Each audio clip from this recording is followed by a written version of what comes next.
السلام عليكم ورحمة الله وبركاته. قال الله تعالى في القرآن العظيم والفرقان المجيد بعد أعوذ بالله من الشيطان الرجيم بسم الله الرحمن الرحيم من جاهد فينا لنهدينه سبلنا صدق الله العظيم. எல்லா புகழுக்குரிய அல்லாஹ்வை புகழ்ந்தவனாக என்பதை ஆரம்பம் செய்கின்றேன்.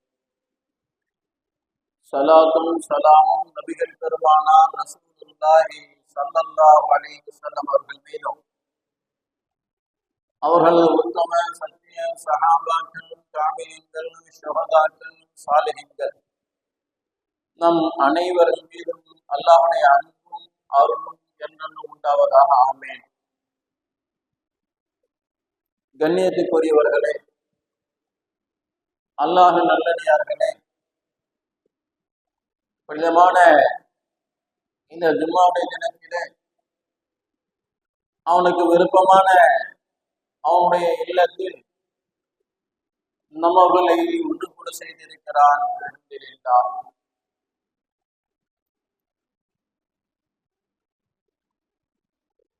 உலகத்திலே வாழக்கூடிய மக்கள் ஒவ்வொருவரும் ஒரு விதத்திலே ஒரு நேரத்திலே மகிழ்ச்சியாக, ஒரு நேரத்திலே ஏதாவது சோதனையில ஏதாவது பலா முசீபத்துகளை அகப்பட்டு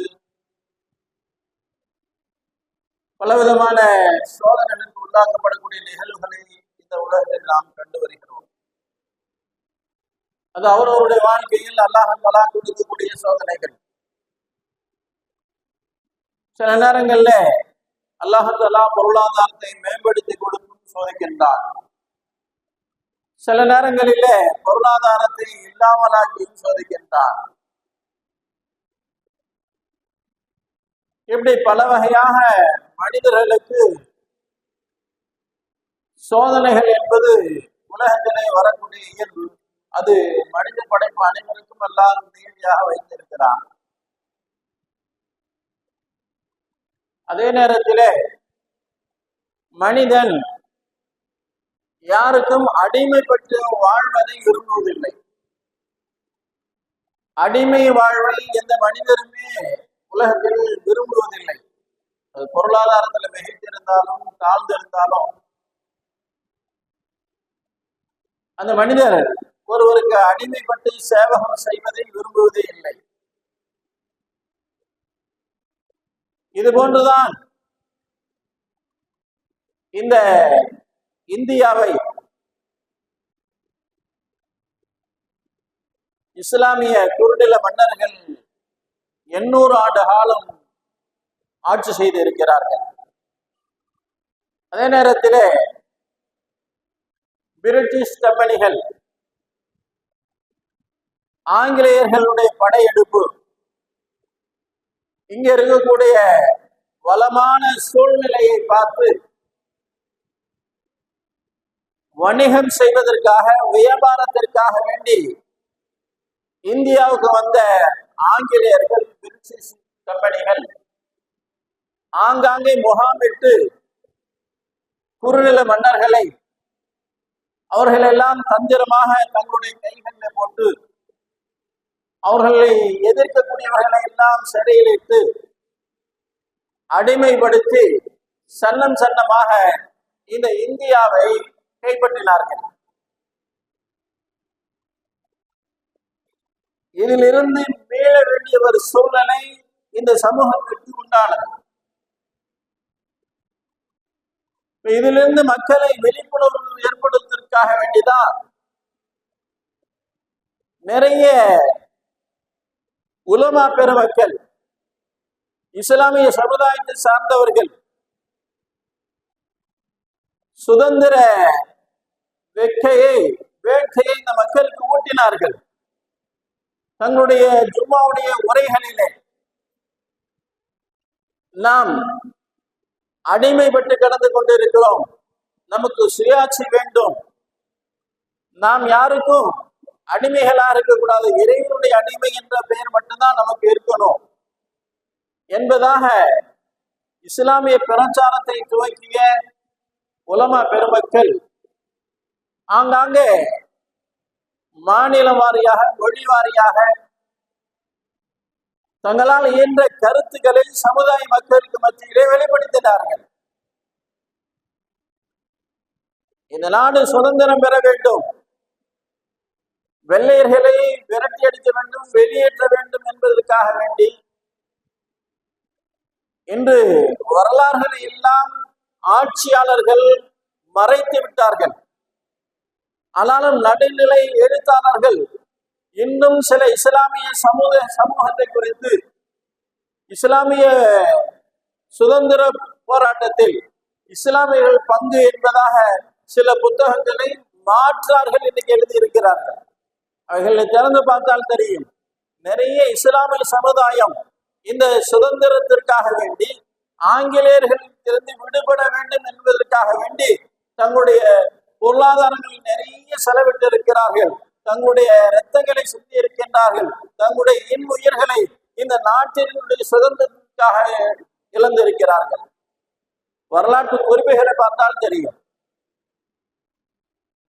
ஆனால் இன்று பேசக்கூடிய நிகழ்வுகள் எல்லாம் சுதந்திரத்திற்காக அவர் பாடுபட்டார், இவர் பாடுபட்டார், கப்பல் ஓட்டினார், அந்த தமிழர் இந்த தமிழர் என்பதாக பேசிக் கொள்கிறார்கள். அவர்களுக்கெல்லாம் பின்னணியிலே இருந்து இயக்கியவர்கள் யார்? இஸ்லாமிய பெருமக்கள். அந்த வரலாறுகள் எல்லாம் இன்று திரிக்கப்பட்டு போய் கொண்டிருக்கிறது. அவைகள் எல்லாம் மாற்றி எழுதி கொண்டிருக்கிறார்கள். துவேஷ கருத்துக்களை இன்று புகழ்த்தி கொண்டிருக்கக்கூடிய சூழ்நிலை நாம் வாழ்ந்து கொண்டிருக்கிறோம். கண்ணியத்துக்குரிய சோதரர்களை, 80வது சுதந்திர தினத்தை கொண்டாட இருக்கக்கூடிய நாம் இந்த சுதந்திரத்தை அடைவதற்காக வேண்டி, இந்த சுதந்திரத்தை பெறுவதற்காக வேண்டி சிறைச்சாலைகளிலே வாடிய இஸ்லாமியர்களுடைய எண்ணிக்கை எவ்வளவு? அதற்காக உயிர் நீத்த பெருமக்களை தனினவர்கள், அதற்காக தங்களுடைய இன்னுயிரை நீத்த உலமா பெருமக்களை தனினவர்கள் கணக்கில் அடங்காது. பட்டியலிட்டால் பட்டியலில் அடங்காத சகோதரர்களே, அத்தனை உலமா பெருமக்களை வெள்ளையர்கள் தூக்கிலிட்டு இருக்கிறார்கள். ஏனென்றால் ஜும்மாவுடைய மேடைகளிலே இந்த இஸ்லாமிய சமுதாய மக்களுக்கு இவர்கள் புரட்சியை உண்டாக்குகின்றார்கள், சுதந்திர வேட்கையை உண்டாக்குகின்றார்கள், நம்மை எதிர்ப்பதற்காக வேண்டி பிரச்சாரத்திலே பயன்படுத்துகிறார்கள் என்பதற்காக வேண்டி ஒற்றர்களை ஏற்பாடு செய்து ஜும்மாவுடைய பிரசங்கங்களை எல்லாம் கேட்டு இந்த பள்ளிகளிலே, இந்த பகுதிகளிலே இந்த இமாம் இப்படி புரட்சியை தூண்டக்கூடிய விதத்தில் பேசுகிறார், செய்கிறார் என்பதாக அவர்களுக்கு தகவல் கிடைத்து அந்த ஆங்கிலேய அரசு அவர்களை எல்லாம் கைது செய்து, நீங்கள் எங்களுக்கு சாதகமாக பேசுங்க, உங்களுக்கு உயிர் பிச்சை கெடுக்கிறோம் என்ற போதுள்ள ஈமானுடைய நிறைவு பகுதி எங்களிடத்தை ஈமான் நிறைந்திருக்கிறது. தாய் பற்றி எங்களுக்கு அதிகம், இந்த தேசத்தின் மீது நாங்கள் நேசம் கொண்டிருக்கிறோம், நாங்கள் ஒருபோதும் எதிர்மறையாக பேச எங்களுக்கு தெரியாது என்பதாக உயிரை விடவும் தயாராயிருந்தார்களே தவிர தேசத்தை காட்டி கொடுக்கவில்லை, மாற்றான கருத்துக்களை சொல்லவில்லை என்பதுதான் சரித்திரம் என்று சொல்லிக் கொண்டிருக்கக்கூடிய நிகழ்வுகள் இருக்கக்கூடியவர்கள். இந்த சுதந்திரத்தினுடைய பின்னணியை நீங்கள் எடுத்து பாருங்கள். நிறைய இஸ்லாமிய சமுதாய மக்கள் தான் இதற்காக வேண்டி பாடுபட்டு இருக்கிறார்கள், தங்களுடைய இன்னுயிர்களை நீத்திருக்கின்றார்கள், இதற்காக வேண்டி சிறைச்சாலைகளில் வாடி இருக்கிறார்கள். வங்கத்தில் இருந்த சிராஜ் தௌலாவில் இருந்து மைசூர் சுல்தான், திப்பு சுல்தான் வரை எடுத்து பாருங்கள். அவருடைய சரித்திரங்கள் எல்லாம் நீண்ட வரலாறுகளை கொண்டது, பின்னணிகளை கொண்டது. இத்தனை பெரிய சாம்ராஜ்யத்தை ஆண்ட அந்த இஸ்லாமிய மன்னர்களுடைய பெயர்களை கேட்டாலே ஆங்கிலேயர்கள் ஆடி போயிடுவார்கள். அந்த அளவுக்கு சிம்ம சொப்பனமாக திகழ்ந்தவர்கள் இஸ்லாமிய மன்னர்கள். இவர்களுக்கெல்லாம் இந்த அரசாட்சி நீதி தவறாமல் நடைபெறக்கூடிய அந்த ஆட்சி முறைகள் எங்கிருந்து அவர்களுக்கு வந்தது? எல்லாம் நபிகள் பெருமான் ரசூலுல்லாஹி ஸல்லல்லாஹு அலைஹி வஸல்லம் வாழ்க்கையிலிருந்து பெற்ற பாடங்கள் இவைகள் எல்லாம். சொல்லுவாங்கல்ல, ஒரு அறிஞன் சொன்னான், ஒருவேளை ஜனநாயகத்தை விரும்புகின்றவன் ஆட்சிக்கு வரலாம், ஆனா ஒருபோதும் நம்மை விரும்புகின்றவன் ஆட்சிக்கு வர மாட்டான் அப்படின்னு சொல்லுவாங்க. ஒரு அறிஞர் சொன்னான், உண்மைதான். அன்றிலிருந்து இன்று வரை எடுத்து பாருங்கள் வரலாற்று நிகழ்வுகளை. யார் ஆட்சி பொறுப்புக்கு வந்தாலும் முதலிலே அவர்களுக்கு பலிகடாவாக ஆகுவது இஸ்லாமிய சமுதாயம் தான். என்ன ஏதாச்சும் ஒண்ணுலாம் மாட்டுக்கறி அரசியலுக்கு வந்துடுவான், இல்லைன்னா முத்தலாக்குன்னு ஏதாச்சும் ஒண்ணு கொண்டுட்டு வந்துடுவான். இப்படியான நிகழ்வுகளை தான் இந்த உலகம் இன்று வரையும் கண்டு வருகிறது. அன்றிலிருந்து இன்று வரையிலும் இந்த நிகழ்வுகள் மாறவே இல்லை. கண்ணியத்துக்குரிய சகோதரர்களே, இஸ்லாமிய ஆட்சியாளர்கள் ஆனால் ஜனநாயகத்தை எப்படி நடத்த வேண்டும், ஆட்சி முறைகள்னா என்ன என்பதை இந்த உலகுக்கு அறிமுகப்படுத்தியவர்கள் நபிகள் கோமான் ரசூலுல்லாஹி ஸல்லல்லாஹு அலைஹி வஸல்லம். மக்காவில் வாழ்ந்த 53 ஆண்டு காலங்கள், மதீனாவில் வாழ்ந்த 10 ஆண்டு காலங்கள், சிறந்த சமுதாயத்தை உருவாக்கி கொடுத்தார்கள் ரசூலுல்லாஹி ஸல்லல்லாஹு அலைஹி வஸல்லம். வெறும் 10க்கு 10 உள்ள வீட்டிலே வாழ்ந்தவர்கள். ஆனால் இன்றைய ஆட்சியாளர்களுடைய நிலை என்ன? அவங்களுடைய பாத்ரூமே 10 இருக்கும், இதை விட பெருசா இருக்கும். அல்ல ஆயிஷா ரலியல்லாஹு சொல்லுவாங்க, இரவிலே நபிகள் கோமான் ரசூலுல்லாஹி ஸல்லல்லாஹு அலைஹி வஸல்லம் நஃபிலான இபாதத்துகள் தஹஜ்ஜுத் தொழுகின்ற போது நான் குறுக்க படுத்திருப்பேன். நபி அவர்கள் சஜ்தா செய்யும் போது என்னுடைய காலில் விரல்ல தட்டுவாங்க, நான் காலை மடக்கிக்குவேன், நபி அவர்கள் சஜ்தா செய்வாங்கன்னு சொல்றாங்க ஆயிஷா ரலியல்லாஹு. அப்படின்னு வீடு எந்த அளவுக்கு இருந்திருக்கும் சிந்திச்சு பாருங்க. அப்படிப்பட்ட இல்லத்திலே குடிசையில வாழ்ந்த ரசூலுல்லாஹி ஸல்லல்லாஹு அலைஹி வஸல்லம் அவர்கள் முழு உலகையும் கட்டி ஆண்டு இருக்கிறார்கள். அவர்களுக்கு பின்னால் வந்த குலஃபாயே ராஷிதீன்கள் 4 ஹலீஃபாக்கள் 2 ஆண்டு காலம் ரசூலுல்லாஹி ஸல்லல்லாஹு அலைஹி வஸல்லம் வஃபாத்துக்கு பிறகு 2 ஆண்டு காலம் தான் ஆட்சி செய்தார்கள். அபூபக்கர் சித்திக் ரலியல்லாஹு தனக்கு பிறகு பொறுப்புக்கு வர வேண்டியவர்கள், ஹலீஃபாவாக நியமிக்கப்படப்பட்டவர்கள் யார் என்பதை ரசூலுல்லாஹி ஸல்லல்லாஹு அலைஹி வஸல்லம் தங்களுடைய வஃபாத்துக்கு முன்னமே இந்த சமுதாயத்துக்கு அறிமுகப்படுத்துகின்றார்கள். நபி அவர்கள் உடல்நல குறைவு, வஃபாத்துக்கு சில தினங்களுக்கு முன்னால் கடுமையான காய்ச்சல் ஜுரம் ஏற்பட்டு ரசூலுல்லாஹி ஸல்லல்லாஹு அலைஹி வஸல்லம் வீட்டில் இருக்கிறாங்க. தொழுகையுடைய நேரம், பிலால் பாங்கு சொல்லிட்டாங்க. ஸல்லல்லாஹு அலைஹி வஸல்லம் எழுந்து ஒழு செய்வதற்காக எழுதினார்கள், மயக்கமுட்டு அப்படியே விழுந்துடுறாங்க. ஒழு செய்ய தண்ணி கொண்டு வைக்க கொடுக்கப்படுது, ஒழு செய்யறாங்க, அப்படியே மயக்கமுட்டு விழுந்துடுறாங்க. இப்படியாகவே ஒரு இரவுல ஏறத்தாழ நடுநிசி வரையிலும் ரசூலுல்லாஹி ஸல்லல்லாஹு அலைஹி வஸல்லம் அவங்க இஷா தொழுகைக்கு போக முடியல. சஹாபாக்கள் எல்லாம் நபி அவர்கள் சுகம் பெற்று வந்து தொழுகை வைப்பாங்க அப்படின்னு உட்கார்ந்து இருக்கிறாங்க பள்ளியில நபி அவர்களை எதிர்பார்த்து.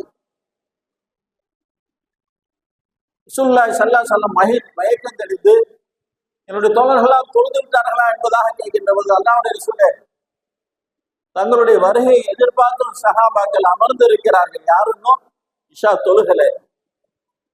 அப்ப ரசூலுல்லாஹி ஸல்லல்லாஹு அலைஹி வஸல்லம் சொன்னாங்க ஆயிஷா ரலியல்லாஹு, ஆயிஷாவே உங்களுடைய தந்தை அபூபக்கர் சித்திக் ரலியல்லாஹு அவர்களை தொழுகை வைத்து சொல்லுங்கள், அவங்களை இமாமத்து செய்ய சொல்லுங்கன்னு சொன்னாங்க. அப்ப ஆயிஷா ரலியல்லாஹு, அல்லாஹ்வுடைய ரசூலே என்னுடைய தந்தை பலகீனமானவங்க, நீங்க நின்ன அந்த முஸல்லாவில போய் நின்றாங்க அப்படின்னா ஒரே அழுகையா தான் இருக்குமே தவிர அவங்களால தொழுகை நடத்த முடியாது. ரொம்ப இலகிய மனம் படைத்தவர்களுடைய தந்தை. அதனால நீங்க மற்ற யாரையாவது வேற யாரையாவது நீங்க தொழுகைக்கு சொல்லலாம் அப்படின்னு சொல்லுகின்ற போது ஸல்லல்லாஹு அலைஹி வஸல்லம் இல்ல அபூபக்கர் ரலியல்லாஹு அவங்களை தொழுகைக்கு சொல்லுங்கன்னு சொல்றாங்க. ஹப்ஸா ரலியல்லாஹு நீங்களாவது சொல்லுங்க நபி கிட்ட அப்படின்போது ஸல்லல்லாஹு அலைஹி வஸல்லம் கடினமான கோபம் ஏற்படுகிறது. நீங்க எல்லாம் யூசுப் அலைஹிஸ்ஸலாம் காலத்து பெண்கள் போல இருக்கிறீங்க, ஃபித்னாவை உண்டாக்குகின்ற ஒரு பெண்களாக இருக்கிறீங்கன்னு கடுமையா கோபப்படுறாங்க. ஏன்? தனக்கு பிறகு, ஏனென்றால் தன்னோடு சௌர குகையிலும் சரி ஹிரா குகையிலும் சரி எல்லா பயணங்களிலும் எல்லா யுத்தங்களிலேயும் ரசூலுல்லாஹி ஸல்லல்லாஹு அலைஹி வஸல்லம் அவர்களோடு துணை நின்றவர்கள் அபூபக்கர் சித்திக். இந்த மார்க்கம் இந்த பூமியிலே மக்காவும் சரி மதீனாவும் சரி உலக நாடுகளும் சரி வேறு ஊன்றுவதற்கு ரசூலுல்லாஹி ஸல்லல்லாஹு அலைஹி வஸல்லம் அவர்களுக்கு உறுதுணையாக இருந்தவர்கள் அபூபக்கர் சித்திக். நபியுடைய எல்லா பயணங்களிலும் எல்லா துன்பங்களிலும் பங்கெடுத்தவர்கள் அந்த அபூபக்கர் சித்திகளான தனக்கு பிறகு பிரதிநிதியாக யார் வர வேண்டும் என்பதை ரசூலுல்லாஹி ஸல்லல்லாஹு அலைஹி வஸல்லம் அந்த தொழுகையின் மூலமாக சஹாபாக்களுக்கு உணர்த்துகின்றார்கள். நபியுடைய வஃபாத்துக்கு பிறகு எந்த பிரச்சனையும் வரவில்லை. எல்லா சஹாபாக்களும் ஹஜ்ரத் அபூபக்கர் சித்திகளான அவருடைய கரம்பிடித்து பையத்து செய்து தாங்கள் ஆட்சி பொறுப்பை ஏற்றுக்கொள்ளுங்கள், தாங்கள் ஹலீஃபாக இருந்து எங்களை வழி நடத்துங்க அப்படின்னு எல்லாரும் பையத்து செய்து கொடுத்தார்கள். 2 ஆண்டுதான், நீண்ட நெடுங்காலெல்லாம் இல்லை கலீஃபாவாக. ஆனாலும் நிறைய சீர்திருத்தங்களை கொண்டு வந்தார்கள் அபூபக்கர் சித்திகளான அவர்கள்.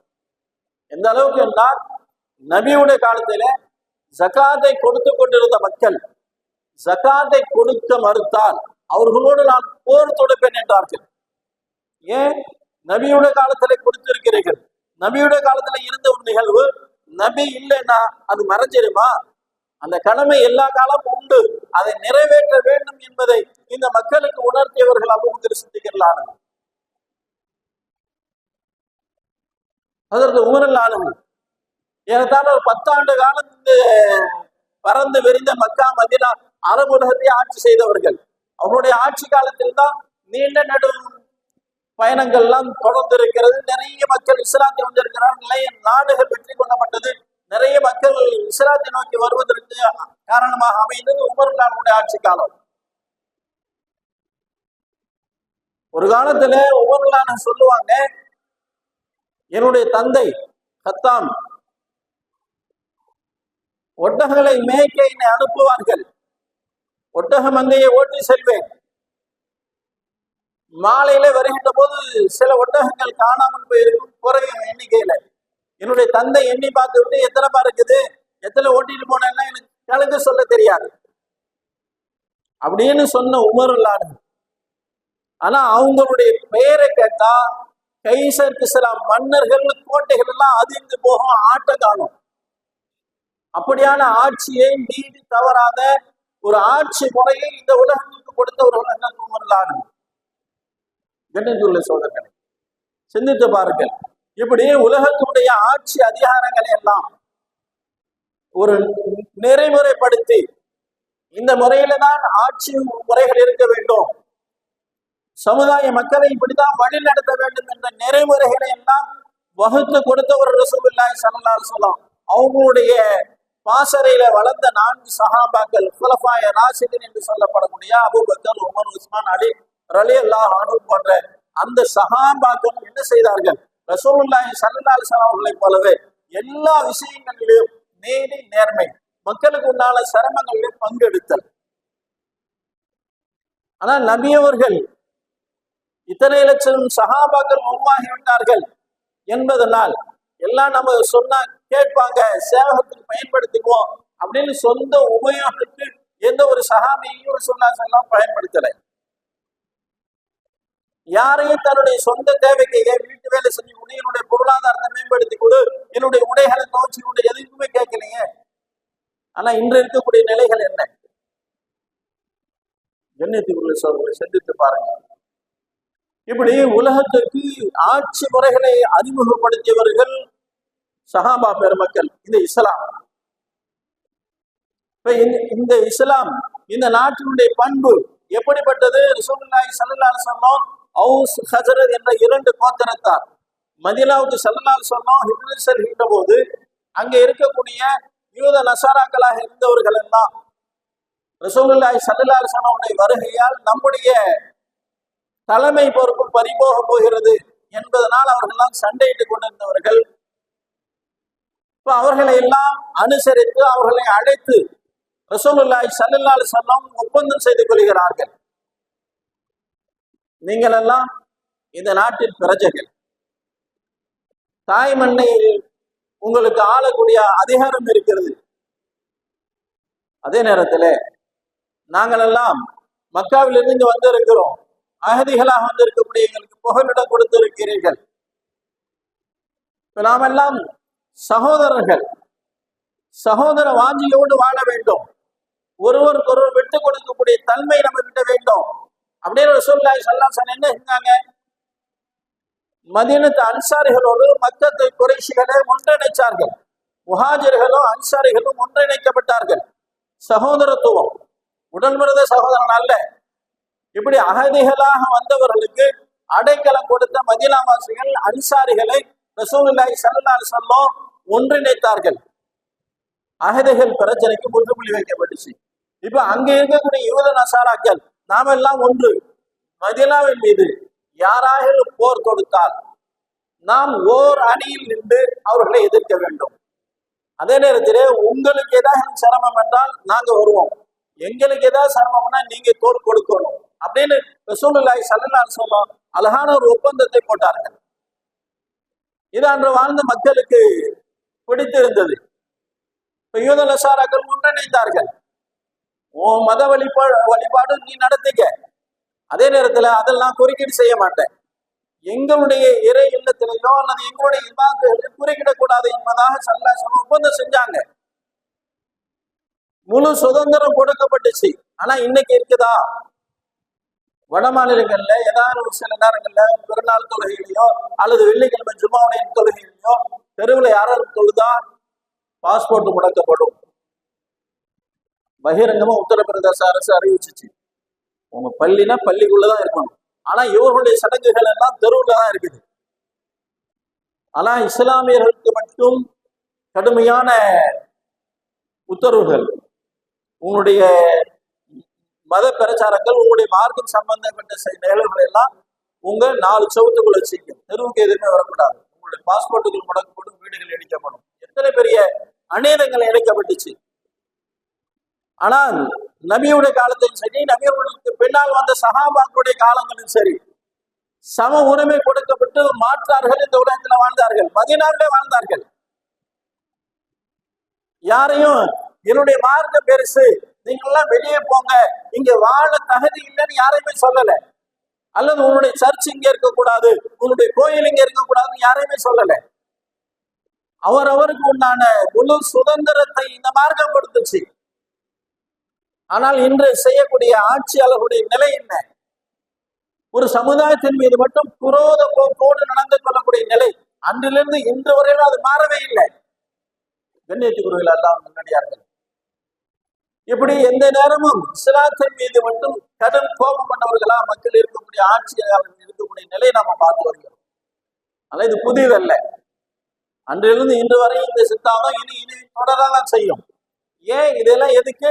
நம்முடைய ஈமான் உறுதிப்பாடு வேண்டும் என்பதற்காக வேண்டி. பிலால் ரலியல்லாஹு என்ன குற்றம் செஞ்சாங்க? ஈமானை ஏற்றுக்கொண்டதற்காக வேண்டி, அவருடைய ஈமானை சோதிப்பதற்காக அந்த குஃபர்கள் செய்த நிலைகள் என்ன? கடுமையான வெயில்ல படுக்க வைக்கப்பட்டார்கள், பாறாங்கல்ல தூக்கி வைக்கப்பட்டு கொடுமைப்படுத்தப்பட்டார்கள். ஏன்? ஈமானை விற்றோடுங்கிறதுக்காக வேண்டி. அப்ப அந்த ஈமானுடையவர்களுக்கு எந்த நிலையிலும் எந்த நேரத்திலும் பல சோதனைகள் வரும். ஏன்? ஈமானோடு இருக்கிறோமா, நம்முடைய ஈமானுடைய நிலை என்ன அப்படிங்கிறதுக்காக அல்லாஹ் சோதிக்கிறாங்க சோதனைகள்.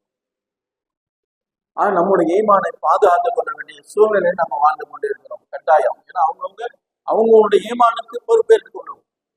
நம்ம ஈமானை நாம தான் பாதுகாத்துக்கணும்.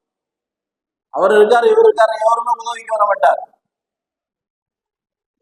ஆக முழு சுதந்திரத்தோடு வாழக்கூடிய தன்மையை இந்த உலகத்துக்கு பறைசாற்றியது இஸ்லாம் ஒன்று மட்டும்தான்.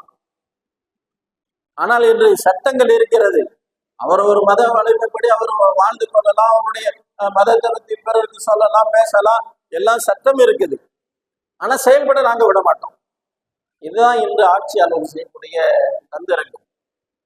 கண்ணியத்துக்குரிய எல்லாம் கிடையாது. 80வது சுதந்திர தினத்தை கொண்டாட போகக்கூடிய இந்த நாடு, இதற்காக வேண்டி உழைத்தவர்கள், இதற்காக வேண்டி உயிர் தியாகம் செய்தவர்கள், அவர்களுடைய சரித்திரங்களை எல்லாம் இன்று மூடி மறைக்கப்பட்டு இருக்கிறது. ஏனென்றால் இந்த சமுதாயம் அதை அறிவதற்கு முற்படுறது இல்லை. ஏதோ ஒரு கொடியை குத்தணும், முக்கொடியை ஏற்றணும், மிட்டாய் கொடுத்து முடிஞ்சு. அதுவல்ல சகோதரர்களே. வரலாற்று பின்னணிகள் என்ன? இது எதற்காக வேண்டி செய்யப்படுகிறது? இந்த நிகழ்வு ஏற்படுவதற்கு யார் காரணமா இருந்தது? இதற்காக வேண்டி என்னென்ன தியாகங்கள் செய்யப்பட்டிருக்கு என்ற சரித்திரங்களை எல்லாம் நாம் அறிய வேண்டும். கண்ணியத்துக்குரிய சகோதரர்களே, வரலாற்றுகளை நாம் தெரிந்து கொள்ள அப்படின்னா நம்முடைய வரலாறுகள் மாற்றிதான் அமைக்கப்படும், திருத்தி அவைகள் எல்லாம் திருத்தி தான் எழுதப்படும்.